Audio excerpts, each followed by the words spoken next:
In St. Lucia today, too many families face impossible choices: medicine or groceries, treatment or tuition. Around the world, nations have already proven that national health coverage changes lives.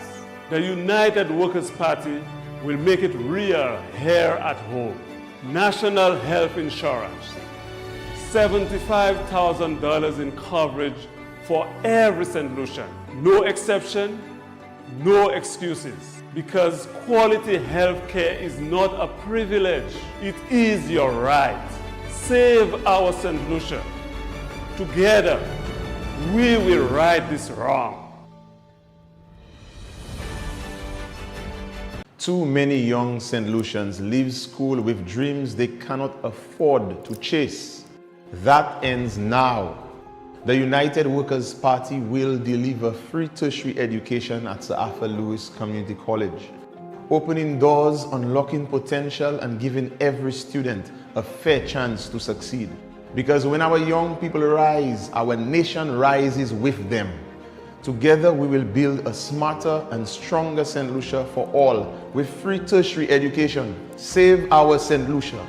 Together we will right the wrong.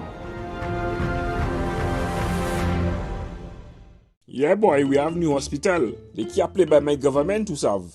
Is now all my pains go stop. Aye. Gasa, what you feel you doing there? You trespassing?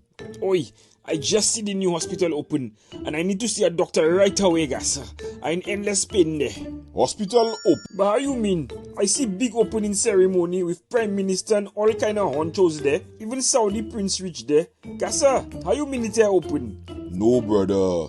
That is just a politics thing. The place have no equipment, no doctor, not even the electrical that finish yet. But if you want to wash your clothes and you cook your food, they have a boss kitchen and laundry there, you know. Gasa, wah! Gasa, I'm moving myself there. Morning. Morning, Fuya. Partner, don't sit down on that chair. It have only 3 legs. Nurse, can I get some water, please? We don't have her, my boy. Ask your family to bring water for you. Nurse, can I get a Fenzik? We don't have either. It's best I just do a GoFundMe, we? Nurse, it's 2 whole days and nobody has checked me yet. 2 days alone? My boy, you just start waiting, eh? But nurse, I'm in so much pain. I really need to see a doctor. There are so many people there to attend to. I know you in pain, eh, but we low on staff. Imagine, I there working quadruple shift all now so. Not even beds we have. Look at the partner in the corner there. 2 months he there waiting to get a bed. No beds available. Nurse, I have really sharp pains and I there waiting so long, no doctor has come yet. My boy, on a scale of 1 to 10, how much pain you in? Gaza nurse, at least 20. I'm in so much pain that I can't even breathe. Oh gosh. Try and bear while the doctor finish making his rounds, please. Paulinas Latrinas, you need to get blood work done, but they cannot do the test here. So take this vial and go to the lab in Tong and bring it back for us, my boy. Wow! You all can't even do a little blood test for man, Gasa? A man can't get a glass of water or a bed? Wow! Gasa, go move myself there. Ah, yes, we can admit you and do all the necessary tests. Finally! Here is the breakdown of the costs.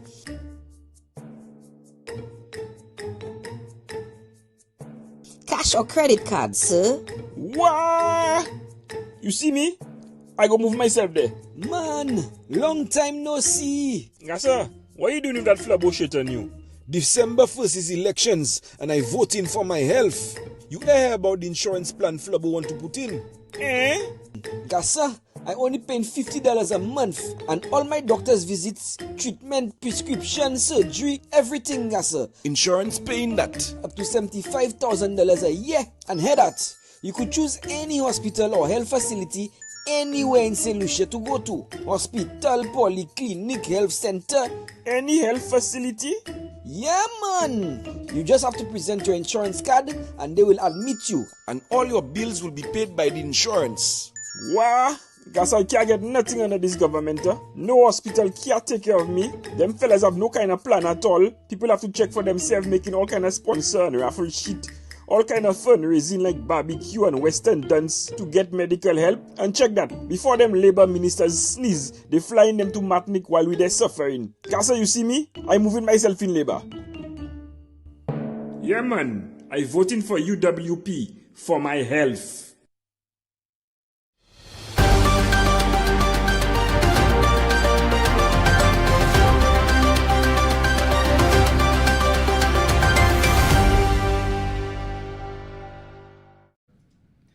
Good morning, everyone, and welcome to the United Workers' Party's press briefing. I am your host for this morning, Joshua Harrow. It is such a wonderful morning. As you recently saw, we had our manifesto launch in January, and truly the United Workers' Party is aiming to build St. Lucia and get it to where it needs to be.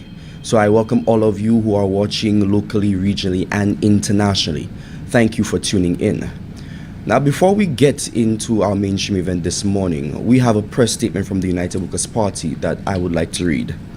And it says that the United Workers' Party officially launched its 2025 manifesto, Reclaiming Our Future, before thousands of supporters who gathered despite inclement weather for a momentous rally that showcased a comprehensive roadmap for national transformation through immediate relief, economic recovery, and institutional reform.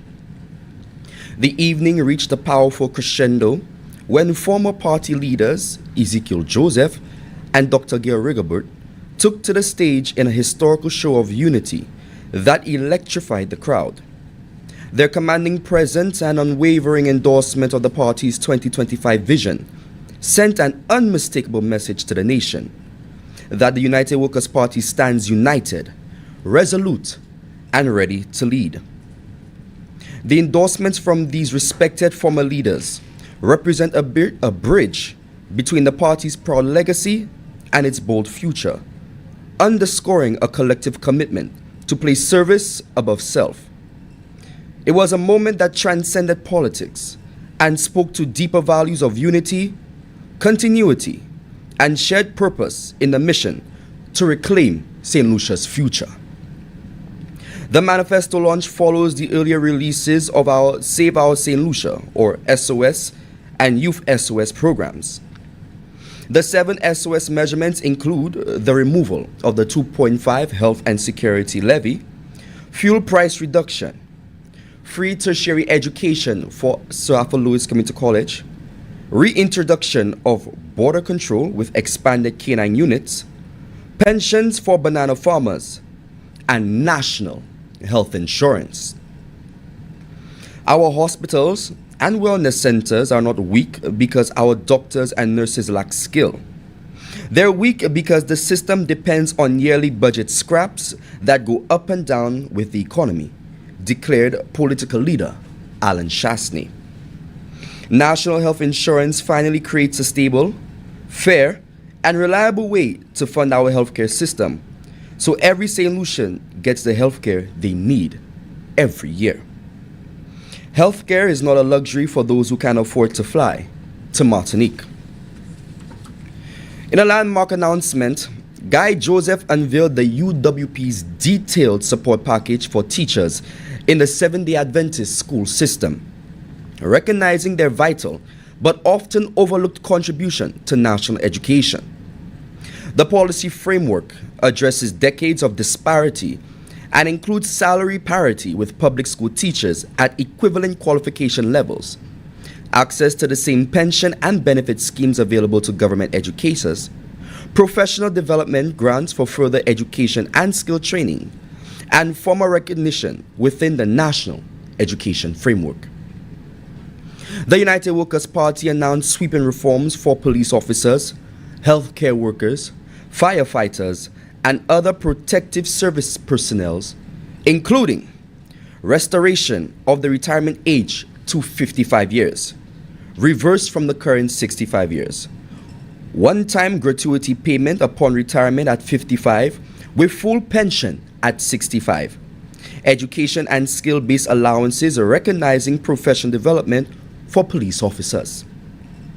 Nurses and healthcare workers will receive insurance coverage for loss of life and injury, matching that provided to police officers, and benefit from the modernization of all wellness centers island-wide with extended operating hours to better serve communities. Beyond protective services, the manifesto includes completion of St. Jude's Hospital as a fully operational facility with doctors, nurses, and equipment. Establishment of a National Crime Command Center, bringing together government, civil society, the private sector, and opposition parties. Creation of a Border Control Authority to intercept illegal weapons and drugs. Construction of 2 new district hospitals in Soufrière and Dennery. 5,000 new affordable homes, include 1,500 specifically for young and first-time owners through the First Home St. Lucia initiative. Establishment of the Digital Academy for training in AI, cybersecurity, and digital entrepreneurship. And support for vulnerable populations, including disability allowances, caregiver allowances, and expanded elderly care programs. The manifesto's 3-pillar framework of relief, recovery, and reform presents a fully costed plan addressing citizen security, healthcare, education, housing, infrastructure, energy, agriculture, tourism, and the digital economy.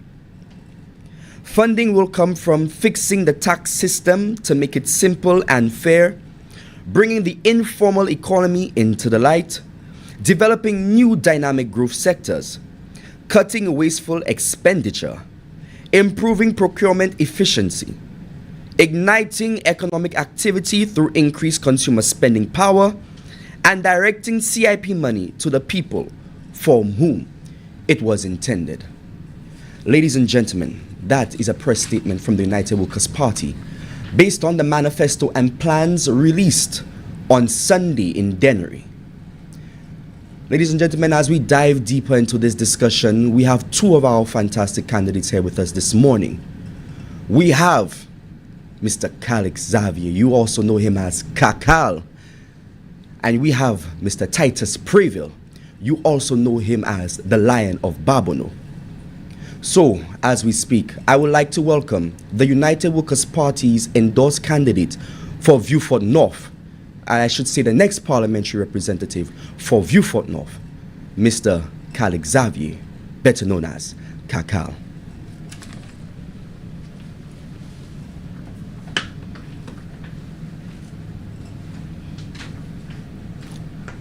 Good morning, everyone. Good morning, Vieux-Fort North. Good morning, St. Lucia. Good morning to the diaspora and all those tuned into this program. Today, I'm here to speak on the manifesto presentation on citizen security.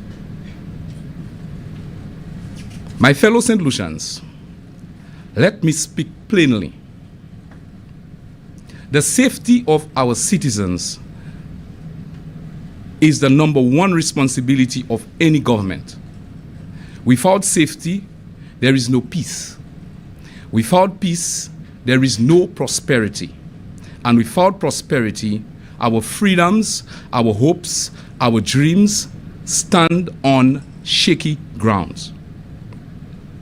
But today, we face a painful truth. Our communities are hurting. Our communities are living in fear. Violence and lawlessness have become far too common, and the trust in the very institutions meant to protect us has crumbled. This is not the St. Lucia we knew. This is not the St. Lucia we want. And this is definitely not the St. Lucia our people deserve. And this is why we are stepping forward with a bold, decisive, unapologetic national security plan. A plan to take back our streets, rebuild our institutions, and restore law and order across this country. Restoring order through stronger institutions. We will start by strengthening the very foundation of justice. We will modernize our laws, fix the gaps in the justice system, and ensure the police, the courts, and correctional services work together swiftly, fairly, and effectively. Justice delayed will no longer be justice denied. We will also update the criminal code, revise the Evidence Act, and introduce tougher penalties for serious crimes. We will send a clear message. If you terrorize our communities, you will face the full force of the law. Better training, better officers, and better results. Our security forces work hard every day, but they need support, training, and resources. So we will invest in our officers, making sure that they are well-trained, professional, accountable, and respected. When our officers succeed, our communities are safer. We will also introduce technology to outthink and outsmart the criminals. Crime today is sophisticated, and our response must be even more sophisticated. We will introduce body cams, digital evidence systems, computer-aided dispatch, and data-driven policing. We're talking about real modern tools for real modern challenges. And across the island, we will install at least 700 new CCTV cameras. Criminals must know if you commit a crime, you will be seen, you will be identified, and you will be caught.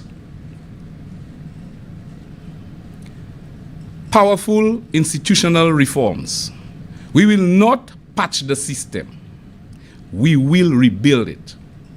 We will establish a national crime and citizen security command center, bringing together government, civil society, private sector, and even the opposition, because safety is not a partisan issue. It is a national mission.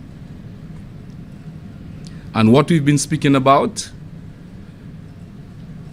since our last term in office, well, not our last term, but the United Workers' Party last term in office. I was not there at the time. A border control authority to stop guns, ammunition, drugs, and contraband at every port of entry. So we're looking at both the illegal ports of entry and the legal ports of entry. A full autonomous crime investigation and forensic unit to ensure evidence is collected and protected professionally. So you could only imagine, we do not want to hear the evidence is missing. We'll also introduce a stronger canine unit and a reinforced special service unit equipped to take on the gangs and organized crime. We will tighten the system at every angle. attacking crime at its roots. But let us be clear, crime is not only fought with handcuffs and patrols and police patrols. Crime is also fought with opportunities for young people, with education, and with hope. So we will deliver targeted community empowerment programs, especially in areas most affected by violence, poverty, and unemployment. We will support at-risk youth with interventions and rehabilitation programs, giving them real alternatives to crime. We will also strengthen all our protective services. We will rehabilitate and re-equip the Borderley Correctional Facility, police stations, and fire stations across the island. We will provide specialized training and increase psychological support to the staff so that they can be equipped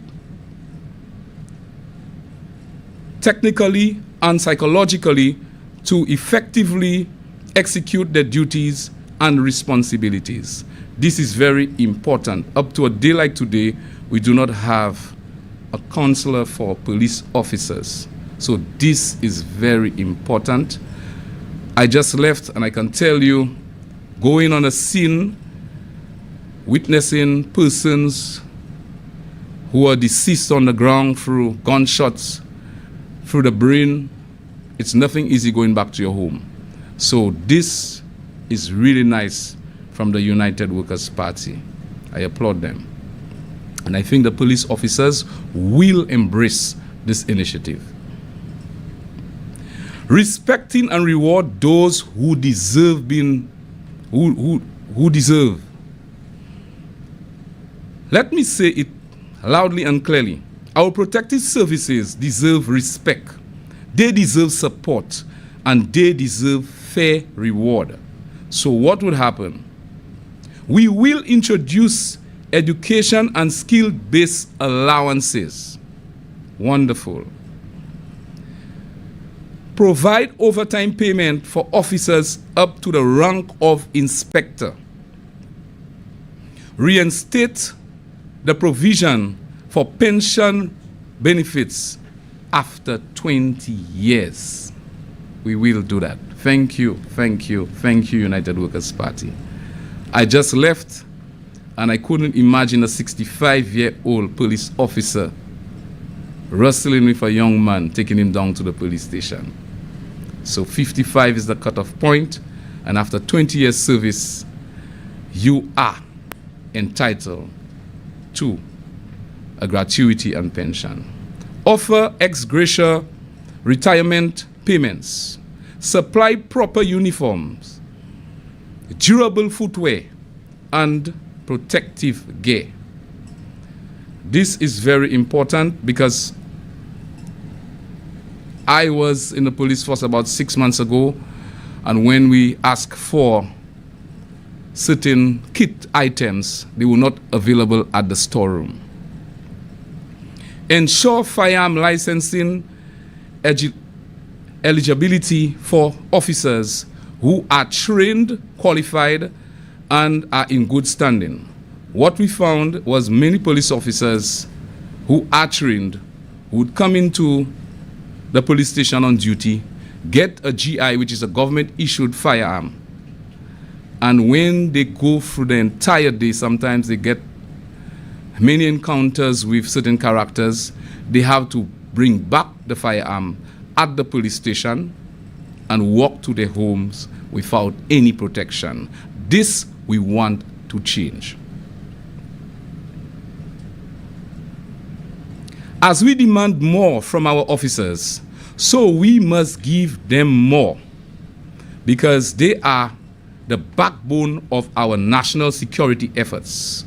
And we will do all in honoring our men and women in uniform who carry out this mission. Our police officers, our firefighters, our nurses, the men and women who stand between us and chaos, who risk their lives every single day. What has this government done for them? I will tell you. They delayed the payment of the insurance premium for the police officers. They left them overworked, under-resourced, and disrespected. Well, I have a few things to say, and I have good news for this administration. No more will the police officers accept this. Under the United Workers Party government, we will transform how we value those who protect us. We will restore the retirement age to 55. The current administration raised it to 65 years, and I want the officers to remember that. Forcing officers to work a decade more in one of the most physical and mentally demanding jobs imaginable. We will reverse this injustice immediately upon getting into office. Upon retirement at 55, officers will receive a one-time gratuity for the years of service, a tangible recognition of their sacrifice. Then they will receive a full pension at age 65. St. Lucians, this is our promise. A promise that every child can walk to school safely. A promise that every family can sleep peacefully. A promise that every community will rise again, stronger, safer, and more united. This is our commitment, this is our mission, and this is our support. We will restore peace, rebuild order, and reclaim our nation. Thank you. And to everyone listening, continue to support us to bring you a safer St. Lucia. I thank you, Vieux-Fort North. I thank you, St. Lucia. I thank you for everyone who's tuned into this program. Thank you.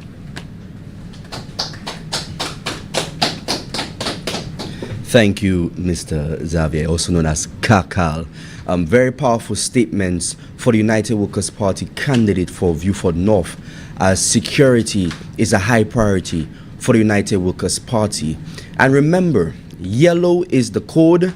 Put the X by the Flubbo symbol. And when you come into the chat or you're on the street, don't say hello, say yellow. You understand?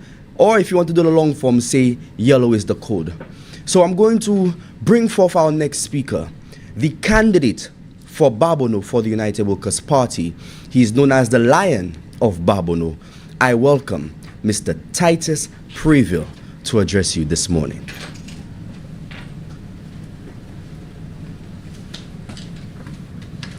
Thank you very much.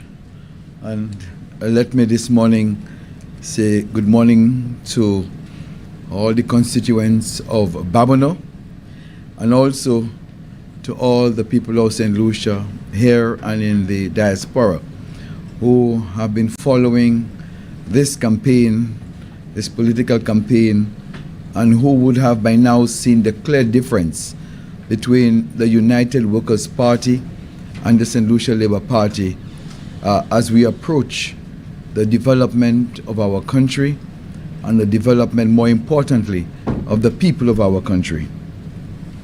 This morning in this press briefing, I will address how the United Workers' Party will rebuild the middle class following its demise by this current SLP administration. So, good morning and thank you for being here, members of the press. The middle class in St. Lucia is collapsing. It is not collapsing slowly or gradually, but rapidly. It is happening at this moment as we speak. And this is not happening by accident. You see, 5 years ago, the SLP made a promise. They promised to raise the tax threshold to $4,000. They never did. Instead, what they did was the exact opposite. They reduced deductibles so workers take home less money every month. They added a 2.5% health and security levy, making it harder for families to make ends meet. They set out the price of gas at the pump to $16.50 and then to $16 a gallon, well above that of other neighboring OECS countries, where the price of gas has been under $14 a gallon. They had a choice to lower this. They have had that choice to lower this for some time, but they have refused to do so. And perhaps most cynically, they have systematically neglected our public healthcare system. They let it deteriorate. They let it deteriorate so badly that families who used to rely on public health care now have to resort to paying costly private health care. Meanwhile, any growth in our economy has not filtered to the ordinary citizen, as the cost of living has skyrocketed and salaries have just not kept pace. People are paying more for food, more for transportation, more for medicines, more for healthcare, more for everything. And they're paying more while taking home less because of these failed tax policies of this current SLP administration. This is the record of an administration with no vision for building people up, only a vision for keeping them dependent, the handout mentality. Now, let me be very clear. This is the fundamental difference between the philosophy of the St. Lucia Labour Party and that of the United Workers' Party. In the current SLP model, they tax workers heavily. Services collapse around them. And then they redistribute handouts when it is politically convenient to do so. This is what creates an environment of dependency. This keeps people waiting and wanting. This keeps people controlled. The SLB believes in taking more money through higher taxes and then redistributing later in the form of handouts. They believe government knows better than citizens how to spend their money. This model, I will say again, creates dependency. The United Workers' Party, our model, it lets people keep their money in their pockets. We remove barriers to wealth building. We create pathways to ownership. Ownership creates wealth, and this leads to independence. The United Workers' Party believes in empowering for economic independence. We believe St. Lucians make better decisions with their own money than any government can do for them.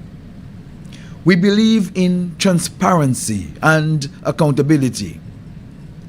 in letting people keep their money up front so that they can invest such monies in their families, in their homes, in their children's education, in their businesses. Our model, the United Workers' Party model or approach to governance, creates opportunity and builds wealth. Now, this isn't just a political difference. It's a philosophical difference about how we see our people. The United Workers' Party sees the whole person. The SLP sees a vote. We see our people as capable and entrepreneurial. The SLP sees the very same people as dependents, people who are unable for themselves and therefore need government to survive. As I said, this is a fundamental philosophical difference between the United Workers' Party and the St. Lucia Labour Party. So, how will we rebuild the middle class which has been destroyed by this SLP administration with its backward-looking policies? First, we will remove this dreaded 2.5% health and security levy immediately as we get into office. Second, we will reduce fuel prices.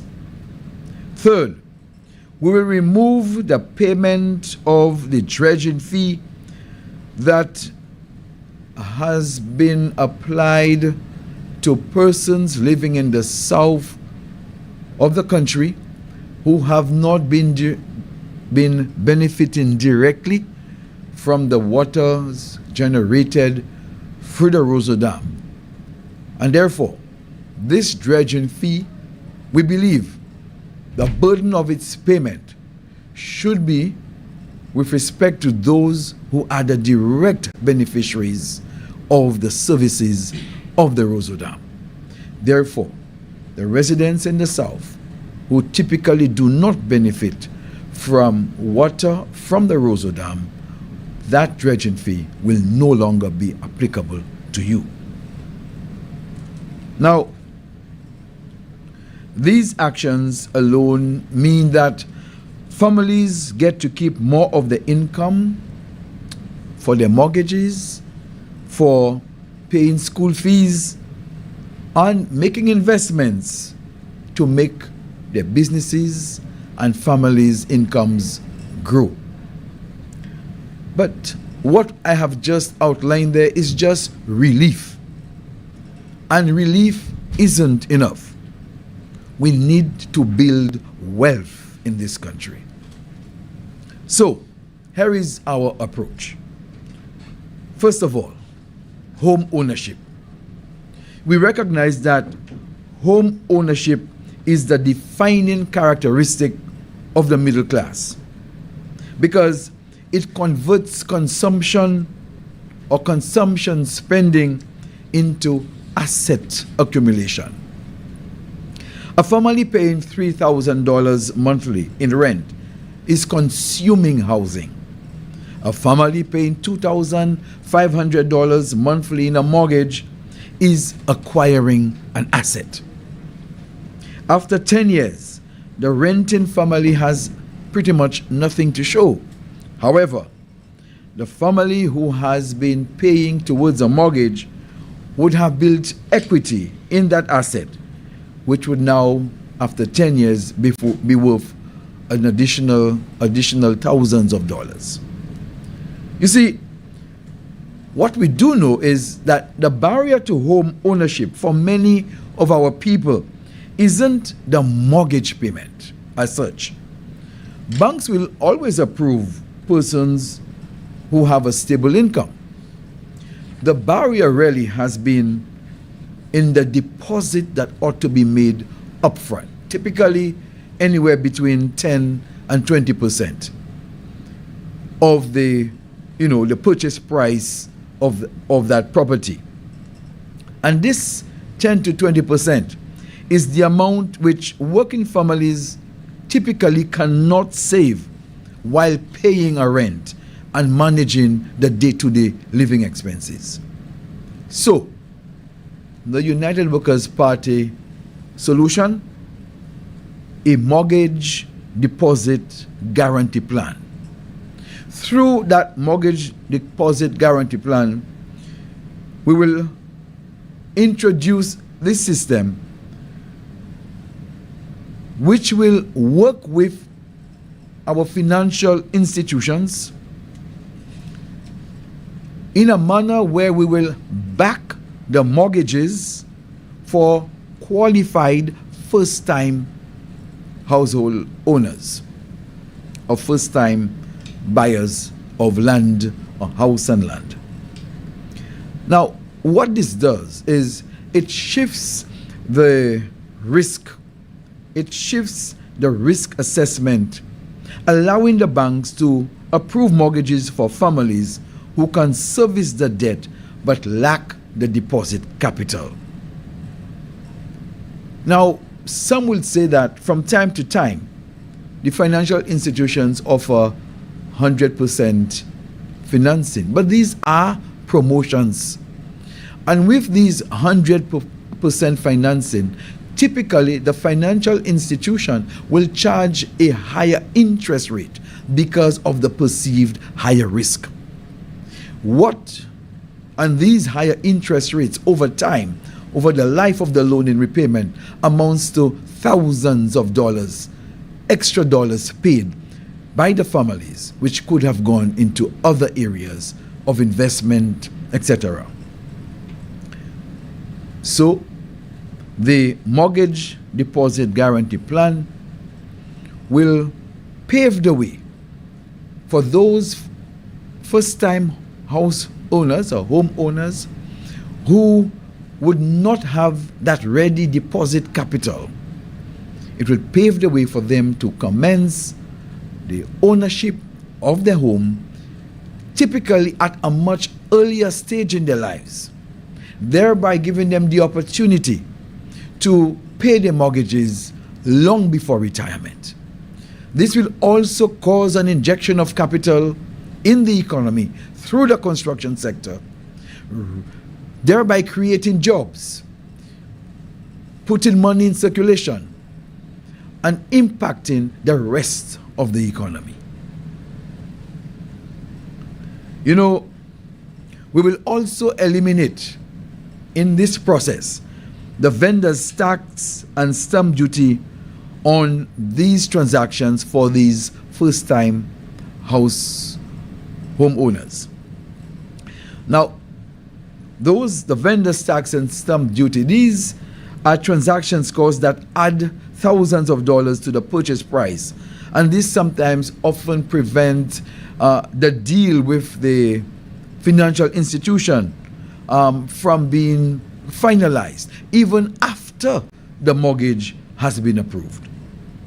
We will also waive the property tax for the first 2 years of ownership of that property to ease the financial transition from renting to owning. The United Workers' Party has a target of 5,000 families over the term, shifting from renters with no assets to homeowners who will be building equity. These assets, the equity generated, can be leveraged for business capital, education funding, or transferred intergenerationally. Next, income in St. Lucia is constrained by local wage structures.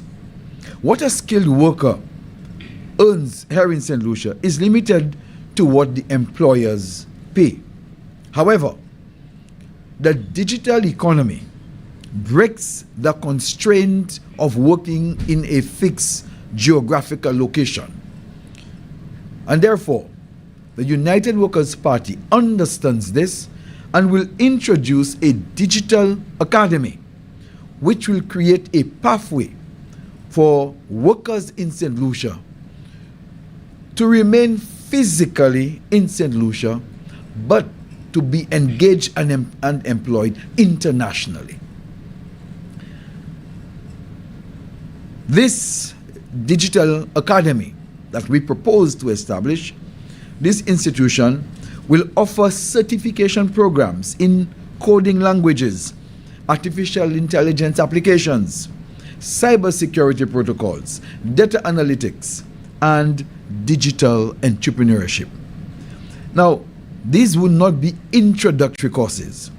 These would be professional level certification that qualify graduates for remote positions with international firms. The advantage of a digital economy is that one is able to work in a location of independence, right here in St. Lucia. A certified data analyst, for instance, in Babonneau, can service clients in North America or Europe at competitive rates without migrating. The income stays in Babonneau and in St. Lucia. The talent stays in St. Lucia, and that talent can be used to help others in the community through mentorship programs. You see, the United Workers' Party understands that the world is changing and has changed, and it must move with these times.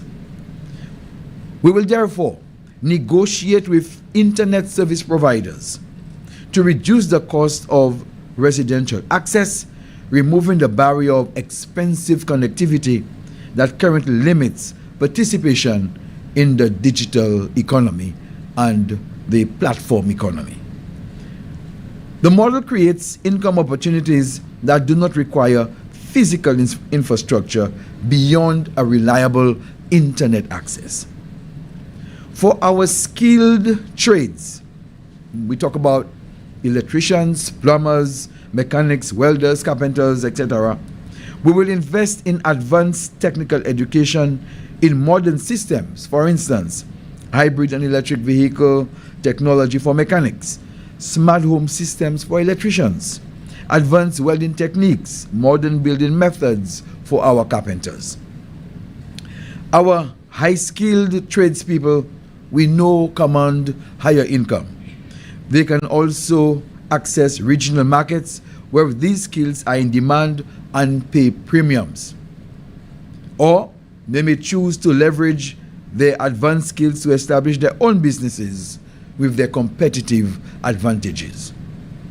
We will formalize apprenticeship pathways with industry partners, so training leads directly to certification, which leads to employment or business establishment. And our certification will be targeted at minimum CVQ level, so that our tradespersons would have access immediately to the regional CARICOM market, and they would be able to enter those markets and remain indefinitely to work there if they choose to, and also they will not require a work permit to do so. Then we will look at small business ownership, which and provide a direct pathway, and small business ownership in itself provides a direct pathway to middle class status. Starting a business generally generates higher incomes. The business itself becomes an asset with value that creates economic security and wealth. Now, the barrier to entering businesses most often is access to capital. Starting a business requires upfront investment for equipment and operating costs. Most working people don't have that capital. They can't borrow because they do not have the necessary collateral. So viable business ideas die prematurely. And with that, the spirits of those persons with those ideas die also. So people stay at working class income levels regardless of their capacity and ability to move higher. We will therefore provide the start-up capital for grants of up to $25,000 and also low-interest loans for viable business plans. When entrepreneurs launch their businesses and these businesses become profitable, they employ other people. These people and the businesses pay taxes, and these taxes contribute to the growth of our economy. Without access to capital, people stay in the working class forever. With it, however, they are able to build wealth and create opportunity for others. Building a middle class, therefore, is the way forward for any economy to grow and grow sustainably.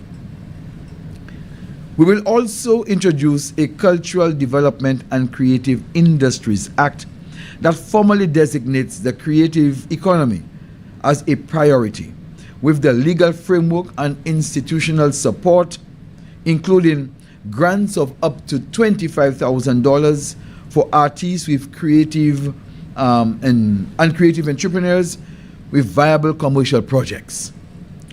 We will support equipment access through creative hubs in each region with professional recording, design, and production facilities.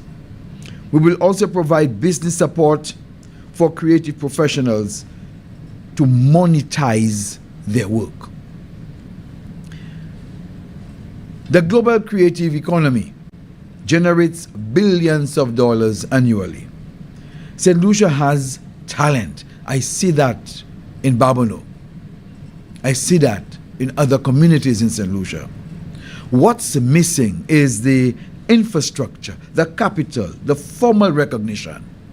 A United Workers' Party administration will provide all three. So finally, we want to take a look at the National Health Insurance, healthcare. We will introduce a national health insurance with coverage of up to $75,000 per citizen annually. And this will be one of the ways in which we will buffer or provide a form of safeguard against the economic stress that comes about with medical emergencies. And those medical emergencies, when they come about, they are able almost overnight to render someone who was in the middle class almost a pauper. However, with national health insurance of up to $75,000, a medical emergency will not necessarily therefore lead to new debt or new stress to find money to service a situation like that. Basically, we will cut that economic catastrophe, that potential economic catastrophe that befalls our people. All persons, but critically the middle class, which is the engine of growth of the economy, we will ensure we provide the buffer so that there are no economic catastrophes occurring as a result of emergency healthcare needs. People will be able to continue building and working towards their middle class status in spite of medical emergencies. This, brothers and sisters, viewers, is a defensive policy. It is a policy which serves as a safeguard, a shock absorber, to prevent our people from being knocked back down into poverty as a result of a medical crisis. You know, working families build this nation. However, the current SLP policies have led to the destruction of these working families and our middle class. The United Workers' Party will reverse these policies with concrete programs as we have outlined, which will lead to wealth creation, not dependency. Our mission is to make sure that our middle class can build wealth, own their homes, and pass something on to their children. That's what the United Workers' Party's policies are meant to do. The SLP approach has been and continues to be high taxation, allowing services to deteriorate, and creating and maintaining a culture of dependency and handouts. The United Workers' Party, our approach will lead to a reduction in the tax burden, build wealth generation, and create economic independence. The UWP has a track record of delivering. We don't just talk, we deliver. We have delivered in the past on the Roseau Dam. We have delivered in the past on the Millennium Highway. We have delivered in the past on the Rodney Bay Marina. We have delivered in the past on Point Seraphine. We have delivered in the past on the Castries Grosley Highway. We have delivered in the past on Huron International Airport. We have a record of delivering.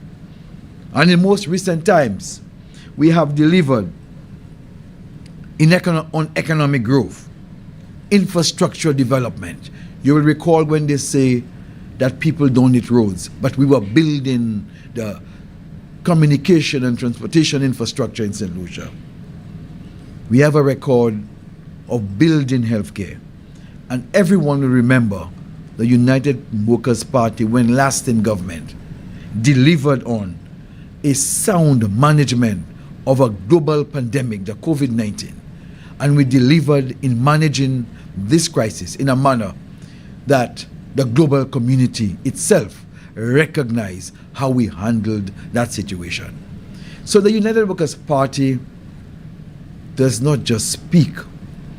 We have delivered, and the plans and proposals that we have outlined, we will deliver on them. We have done it before, we will do it again. I want to thank you for your time and wish you a good day.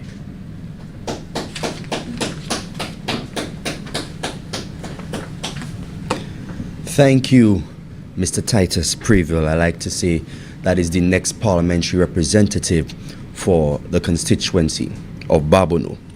As we come to the end of our press briefing, we want you to remind you that yellow is the code. Make sure you wear your yellow. Make sure when you answer your phones, you say yellow. Make sure that when you start your conversations or you end your conversations, you end by saying yellow is the code. We are the United Workers' Party. We have shown you that we can work, and we will continue to work. So I bid you all a good day, a safe journey, and a happy week. Stay blessed.